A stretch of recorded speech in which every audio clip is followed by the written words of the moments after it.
I would like to start by asking the relationship that Italy has with tactics, because you guys seem so invested in it. If we watch like press conferences in Italy, it's all about tactics. Why do you think that's the case? The 95% of the Italian tactic is just defensive tactic. For the Italian school or the past catenaccio or these kind of things, it's especially about how you have to defend, and probably just 5% how you need to attack. You mentioned catenaccio. It is specific defensive tactic. How do you see the change in your progression from that, from, having a libero, a sweeper, and then this role kind of either disappearing or evolving? Yeah, no, I think the libero position, the one that you mentioned, disappeared. It's the player that he was 20, 25 meters in behind of the defensive line, so this disappeared completely. For me, when you attack well, you prevent also any risk from the other teams. I said many times when we prepare a game, while we are attacking, we need to be ready to defend. When we talk about influences in Italian football, we obviously talk about Arrigo Sacchi. We're talking about catenaccio, but then you have the counter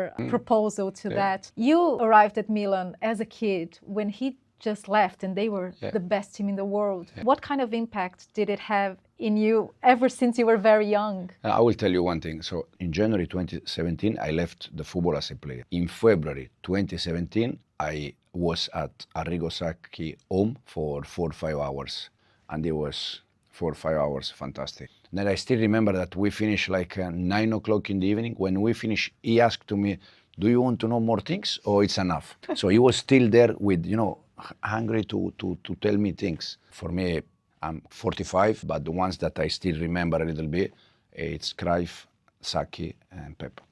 Tactically genius, so they are ahead of us, of the rest, because they can see things that we need time to realize that. It's such a current discussion in terms of individualism in teams. How do you use it? Because he would always say that he doesn't want soloists. He likes his team as an orchestra. How do you balance this? And what do you think managers can learn from Sacchi in terms of the way he just orchestrated literally that? Yeah, but he is right. You need the orchestra, but inside the orchestra you need 1 or 2 artists. They make the music better, with the small details. I like my team, like everyone working in one direction, and then you need Cole Palmer, you need Estevao, or you need players that in some moment they can decide games in the way they do. You worked under some pretty good managers, especially when we think about that Juventus side that you played for. What an outstanding side, especially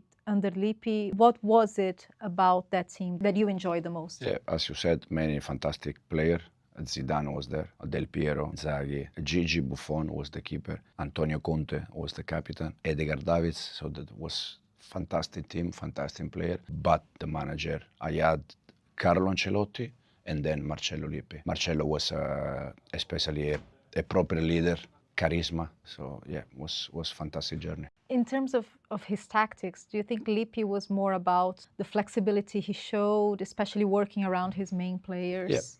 Yeah, Marcello was not focused on the tactical part, was more manage situation players, but in the same time, he was very good also tactically. And with Carlo, of course, people know about how good of a manager in managing people, like managing his players he is, but in his daily treatment with you guys, how was it to work under him? And fantastic, top. Carlo is a fantastic manager, no doubt, and top human being. And how was the transition between Italy and Spain, which seemed like very different schools of football? I was watching especially the UEFA Cup final against Middlesbrough when you scored. You played very close to the box. You played very... The box-to-box midfielder. Yes.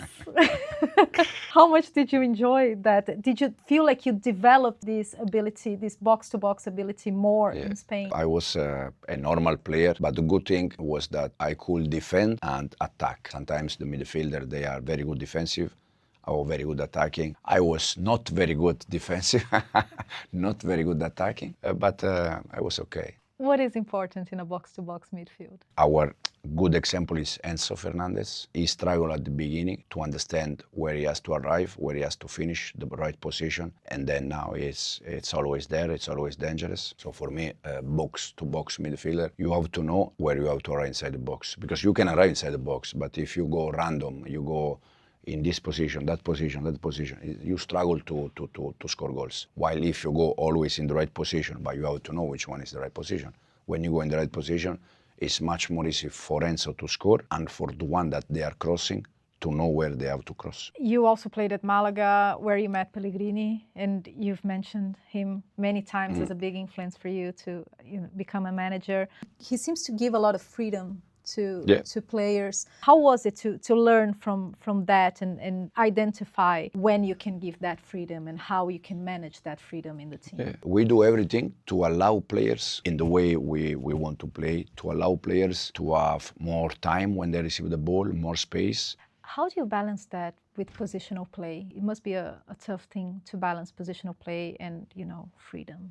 It's not true. This is the big, for me, the big mistake that people still think and still say that it's not true, because as I said, we try to give players more space, more time to show freedom when they receive the ball. But if the freedom for you is that you can move everywhere, that is not freedom, that is chaos. So the freedom, yes, I give you freedom. You can do what you want in that position when you receive the ball. And if everyone starts to move everywhere, you can prepare how you have to defend while you are attacking. Because now you can be right if you want the freedom. You can move right, you can move left, you can move forward, back. This is not freedom for me. This is chaos. I also love to give players freedom, but in the right position, because at the end, it's about team balance. It's not about one player. Keeping the structure, I still think that the positional idea, positional game, give to the players better picture, better space, better solution. Is there an exchange of ideas in between managers these days? Absolutely. Players also. I love to ask players, what do you think about this situation? How do you think we can solve this situation? Because at the end, many times, players, they give us solution. Do you see a limit on what can be created in football? There's no saturation of ideas. For me, no. In the way I always try to see different things, new things. But for me, a new thing can be 1 meter right or 1 meter left to receive the ball. This is for me a new thing. I think there is always things that you can add and you can learn. There is this discussion because we see sometimes ideas from the past coming back and patterns and structures, but you think it's always evolving in a way. So. Yeah, I think so. The reason why is also because in the moment that you find team that they achieve things playing one way, it can be 1 year, 2 years, but then the other team, they find how they can stop that. So if you don't evolve, it's finished.